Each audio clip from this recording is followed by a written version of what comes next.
but I was taken with the depth of the lyricism and the kind of the energy and the direction. Some of our favorite bands that we've been consuming in the last kind of 12 to 18 months, you know, that last Idols record was really important to us. We thought it was fucking great. The new music I'm a bit on the fence with. Seems to be a little bit too woke. Well, I think we'll all put our hands up for that. Yeah, they're a little bit too woke at the moment. It's like, oh, come on, guys. Like the mask reveal, like, oh, it was me the whole time. Like, anyway, but then the murder, like bands like the Murder Capital coming out, like Dublin, like really fucking powerful. You know, Peep Temple. You know, like Fontaine CC, great band. Did it great. But they're connecting like really masculine tones and masculine conversations, like about men, a masculine conversation, and redirecting it and challenging it in a way that's not necessarily feminist. You know, it's just a challenge and a conversation I think is really different. And I picked up quite a lot of that in your music and in your lyrics. And so that lyric read about the pissing next to the racist and sort of being the, you know, being that silent minority of a man, like challenging our own part of society. Like it's, you know, it's true. It's like, it's not all about like that sort of gender piece. It's like, as masculine males, you're allowed to question our own selves and our place within this and how we can sort of respond better. For sure. And just being able to, I don't know. To answer your question, I don't necessarily think that I actually haven't really even thought about if we're misunderstood, except for when you get full fucking deros at shows going like, oh, fucking love your shit, but also fucking blah, blah, blah. And you're like, oh, did you fucking watch the show? Like, did you listen to anything that we were going on about? Like, I think you've missed the point.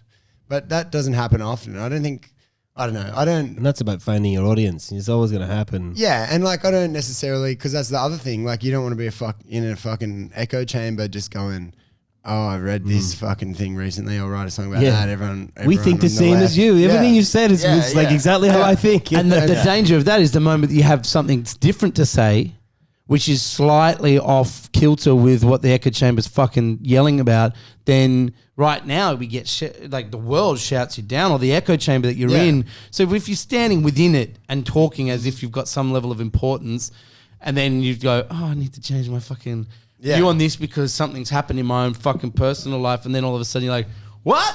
I'm getting attacked by the people. But literally don't like. Yeah, I fucking hate that shit. That's why I don't know. I don't think, and I think we kind of. I know Cam gets upset about it. It's like, oh, like people see it as like a political band, and I think any band is. Most bands are innately political anyway, just by being in a band, and so. True. It's just, I don't know. I don't set out to be overly like political, but when you fucking, everything else in my life is pretty good. I've got a girlfriend who I love, so I'm not going to write songs about girls and shit. So it's the thing that pisses me off the most is just shit that's going on. It's not like specifically like, I don't like jumping on the coattails of like fuck ScoMo who did this and this and this and like, yeah, but also like give the kind of break. You did this and that's all right. Like you did that's okay. Like you can't, I don't like the full picking aside, putting yourself in a box and be like, I'm this, and these are the things I believe on this piece of paper here, and anything outside of this, I'm not that. I think that's a sensible line to take simply for the fact that it's real.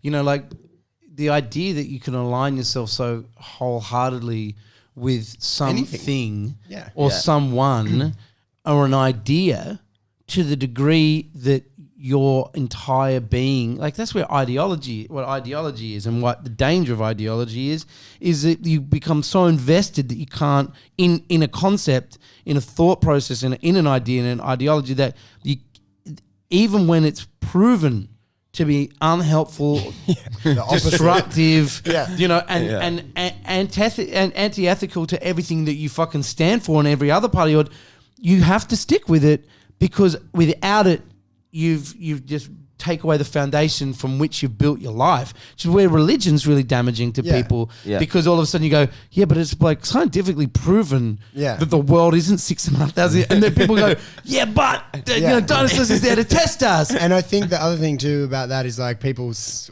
I don't know, I guess people could see not taking like a side or one thing as like being like flaky or being like, I don't know, like what side. I'm just like, I'm sitting in the middle, like I don't want to make a decision. But it's not like that. It's like things change all the time.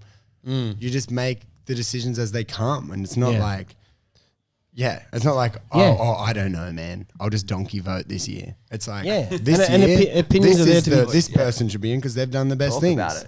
Yeah. Like, Opinions I are there only to be vote Liberal, changed. I only vote Labor, and you're like, well, they fucked up this. Like, this guy's a prick, so don't vote for him. Yeah, They're both it so comes down to deeply like fucked. the people specific. It's we talk a lot recently about that sort of like how we're beholden to legacy politics and people just trying to leave their mark on something, whether they're just trying to get something through that's maybe not for the best, and they probably know it's for the best, but they just know it makes a mark. It'll be written in history books, and that makes them that makes their entire life have purpose, even though it fucks over the rest of us. But it's like trying to put a skylight in a house full of fucking windows.